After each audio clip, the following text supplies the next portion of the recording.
Welcome back, everybody, and Happy New Year, and welcome to my brand new Etchr Sketchbook. You can see I've already started filling some of the pages, and I am going to be filling this sketchbook with many landscapes. That is my new focus for the new year, is to really hone and develop my landscape style.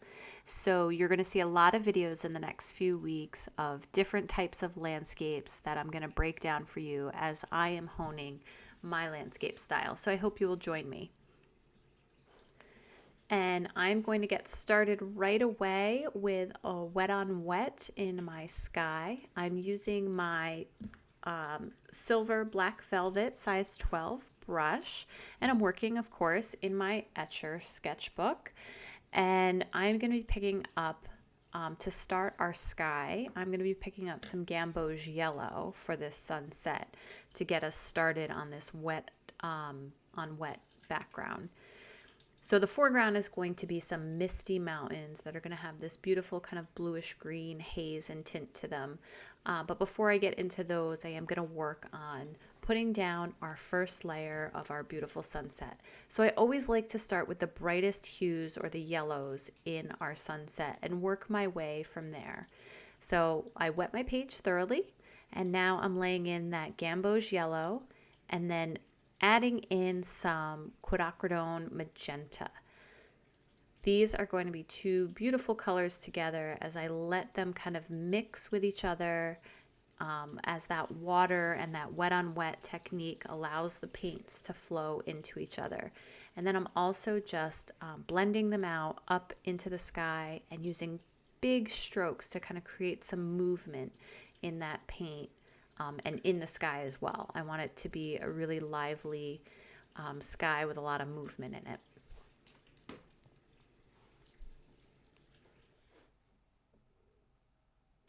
Okay, my next step is going to be to tackle the top of my sky now. And I'm going to be using phthalo blue to do that. And the sky area is still very wet, and I'm adding in a very wet mixture of paint. So lots of water in my mixture of paint as well as on the paper. And you can see it looks like I'm painting on a vertical surface. I am not. It's a completely flat surface, but there's so much water in the background and in the paint that it is just flowing together like a little waterfall, which is great. I love the movement that I'm getting naturally from that. I am going to pick up a little water and paint right in the middle because I don't want that blue mixing with the red and the yellow. I kind of want the blue to fade out into a very light version of itself, almost white, and the pink and the yellow also to fade out or upwards into a very light version. With the reference photo I'm using, that's what it looks like. There isn't a mixing of magenta and blue to create these purples, or of course we don't want our yellow and our blue to mix to create greens in the sky. So I'm going to leave the sky now and let it dry completely before I give it a little more attention later.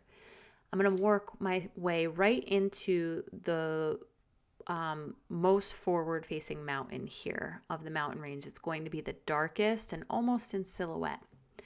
I'm using a indigo blue for this. It's a Winsor & Newton color. It's a great, beautiful color. Love indigo, one of my favorites. You can mix something very close to indigo with phthalo blue and Payne's gray.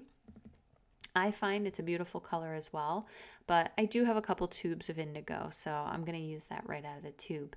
And creating this beautiful dark foreground that is then going to be kind of backlit by these beautiful misty mountains in the background, and of course that gorgeous sunset. So I'm going to work my way through here, and then when I get into our mountains behind this range, they are going to have a lot of mist around them. And we're going to do that or create that effect using wet on wet, or a combination of wet on dry and then adding water to the edges of where I just put paint so it has a place to bleed into. So creating almost a gradient wash. But I am going to do that in these middle mountains. I'm going to start by putting down a light wash, and I'm going to be using a combination of the indigo, slightly watered down, but I'm going to add a little bit of a green tint to it.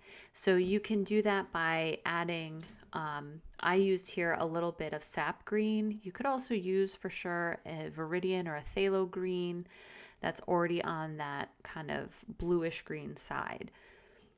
I am going to hit the edges of my sunset with the heat tool. I want that to dry and really be bone dry before I start any of this kind of middle ground kind of stuff. Because if I didn't wait for it to be bone dry, I would definitely get some bleeding or seepage from that sky down into the mountains. So I'm going to wet this whole section. Always important when you're wetting a section for wet on wet, not to leave any puddles and to have a nice even wet or dampness across the whole region that you're planning to paint. And also you want to make sure it has even drying time. So you don't want one side really wet and then another side not so wet. Oh, you can see here, I did not wait for my mountains to be bone dry at the bottom, and I'm going to be really careful around the rest of them. But you see there on the right-hand side where I got a little bleeding from the bottom mountain range when I touched it with my wet brush. All right, so I'm using just a very light wash of Payne's Gray right now, like super light. You can see it's almost like dirty water white or light. And there's a tiny bit of quinacridone magenta in there. Like I just touched it with a little quinacridone just to give it this slight purple tint to it. And I'm going to go around my mountains. And you can see it's a light wash all throughout because I didn't necessarily want any of the mist or areas to be completely white. This is kind of the base highlight color, but you can also see in the middle there, it's a little bit darker than towards the edge of the bottom mountain. So now I'm going to go in with my further away mountain ranges. I'm going to give them another wash of a slightly darker color. So a little bit more indigo and a little bit more quinacridone. And again, these are very light washes, so very little paint, lots and lots of water.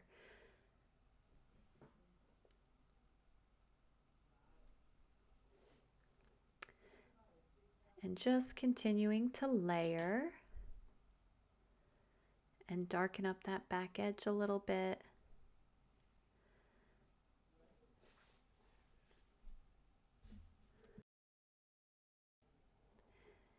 And you can see I'm going to get a little nervous and come back in with my heat tool. I don't want another mistake like before where things weren't completely dry, but I'm drying that whole middle area. So my first layer dries, and also, oh, see, it's still a little wet. But I'm going to go in with my, on that first little mountain towards the front and just re-wet and put another layer of slightly darker color there.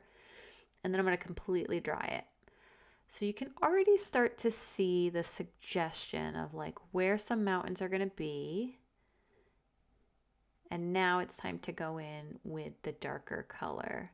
But where you can see where some mountains are going to be and then where the mist is going to be.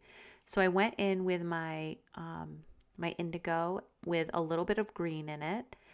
And I'm now going to just hit the edge of that and let it blend and bleed down. And I'm going to wash this out all across that bottom mountain range. So this is the new kind of mist color below this little peak of a mountain that's much darker, but peeking up over the base of the mists. And I'm just going to let that wash out completely. And I'm going to do this same thing with my larger mountain range in front. And for whatever reason, my video cut out during that piece, but it's the same exact process of putting in the top of the range and then blending it out down towards the bottom mountain range. So you're going to see it pop up in a minute and it's already going to be done.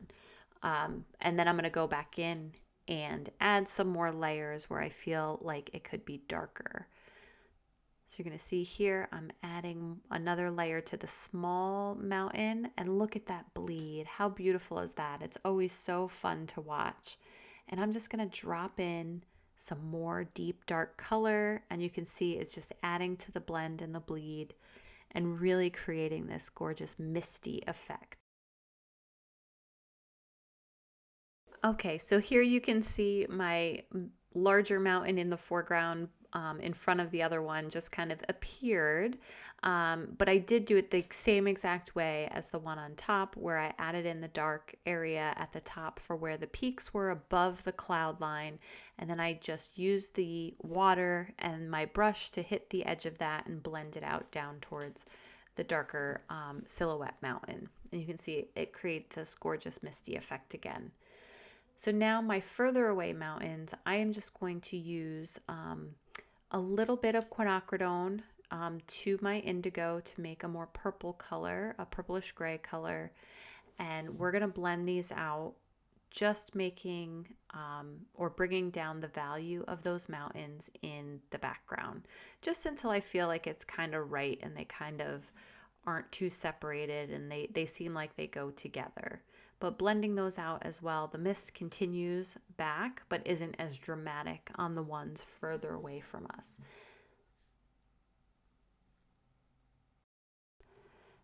So I'm just going to keep layering and bringing them kind of more into an even tone rather than so contrasty. And as I go along, I'm going to look for areas where maybe the misting area might need to be evened out a little bit, or some color might need to be lifted.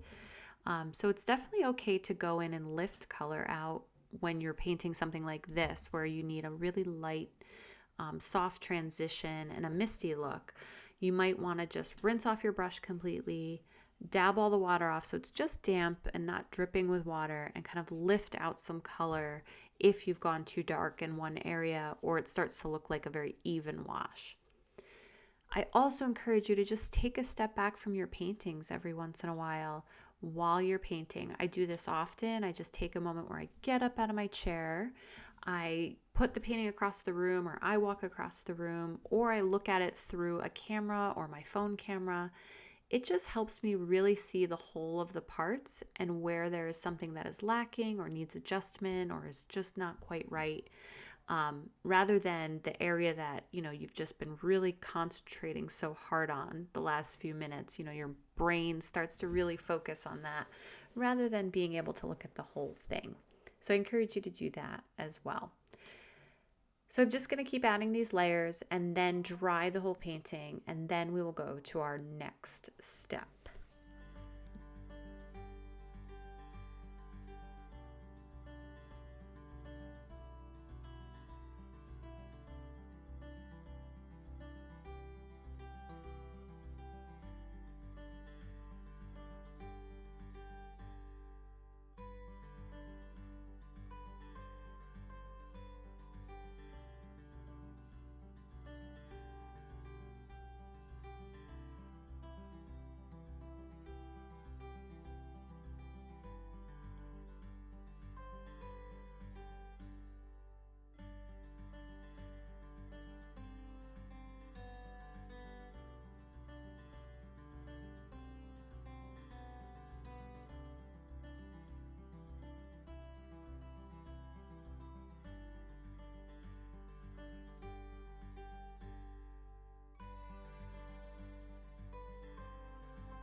Okay, our painting is dry, and now we're going to go in and I'm going to add another layer. As things dried, I really lost some of the contrast in the tips of these mountains versus how they blended out. So I'm just adding another layer on top, and I'm going to do the same thing with this layer where I'm going to add some water to let it continue to blend out. Oh, I just love that process. Look at it. It's so fun to watch. And it is creating this really nice misty effect, this atmospheric misty effect that I just absolutely love. So feel free to go back through your mountains, especially the ones that are of the darker variety that you want to add another layer to increase the saturation of the color or the contrast, making it darker.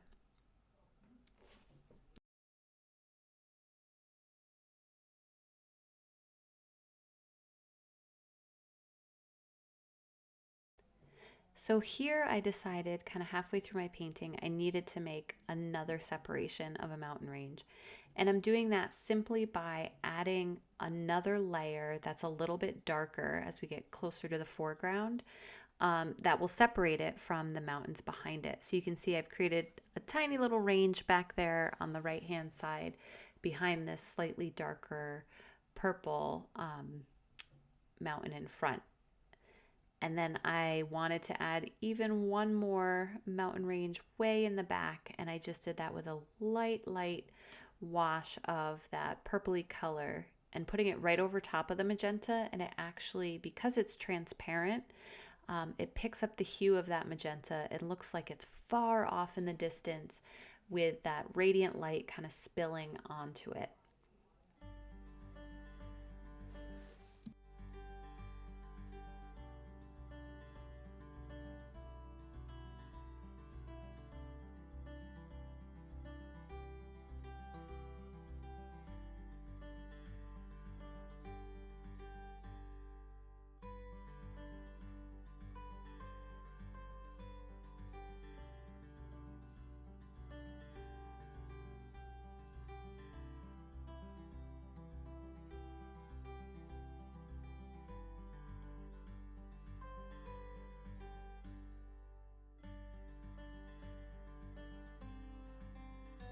Okay, one more layer, I think, on this mountain closer to the foreground.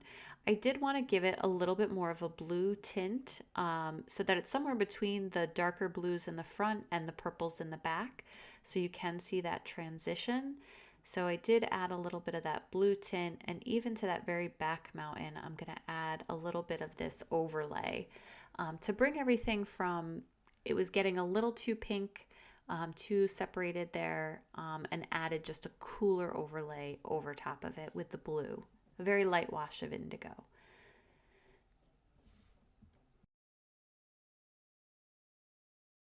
And now it's finally time to get back into that sky.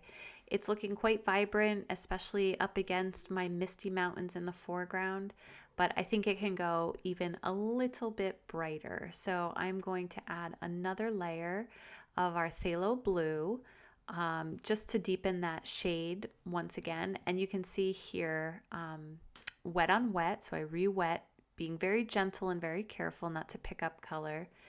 And then adding that phthalo blue on, using my sleeve as a dabbing tool or a dabbing rag because I don't have a paper towel apparently right in front of me. Blending it out, blending it all the way down, making sure not to let the magenta and the yellow blend with the blue, but really letting it blend out to almost a white color. And I am going to come down into the yellow and magenta area and really pump up the vibrancy of those colors as well. The yellow is holding up really well. I am just going to add a little bit more to it, but really I'm going to hit the magenta area very significantly. It's going to be a lot brighter on my second pass around. And here you can see very full magenta color, quinacridone magenta, and just coming in with these, again, it's wet on wet. So any marks that I put in, I know they're not going to stay as perfectly vibrant as when I put them in. I'm just going to work around that mountain range there with the tip of my brush, and then use that color I put down to blend it out and up. And again, making some swooping motions up into the sky to create a little bit of movement there. So even though when I put that first stroke of magenta on, it looked super dramatic, you can see as we blend it out, some of that drama dissipates a little bit and it softens its way into the sky. Whoops, picked up a little blue on the downstroke there and brought that down into my magenta area. That's okay. I'm going to take a damp brush, clean it off really good. I think I'm still using my sleeve as a towel. I don't know where my towel went now in this particular setting anymore. I have only 100 of them. It's amazing that I don't have one at the very moment. But I do have painting clothes. These are all clothes that I love to paint in because I know there is very much a chance that I will need to wipe my brush on them or get splatter or bleed-proof white somewhere on my clothes when I add in white splatter and snowflakes. So there we go. We've added in that last layer on the sky that really pumped up the vibrancy and has helped add to kind of the misty atmospheric look of the mountains in the foreground, that contrast against it. We're going to dry it completely with this lovely heat tool. I'll put a link in the description. And now it's time to take off the tape and see our final product. Maybe take a look to see if there's any tiny little additions that you want to make. Usually I recommend doing this before you take off the tape, but I know I have decided to add in a few little birds the minute that tape comes off. These are going to add even more distance and scale to this because they're these tiny little far away birds. That just add more depth to the painting.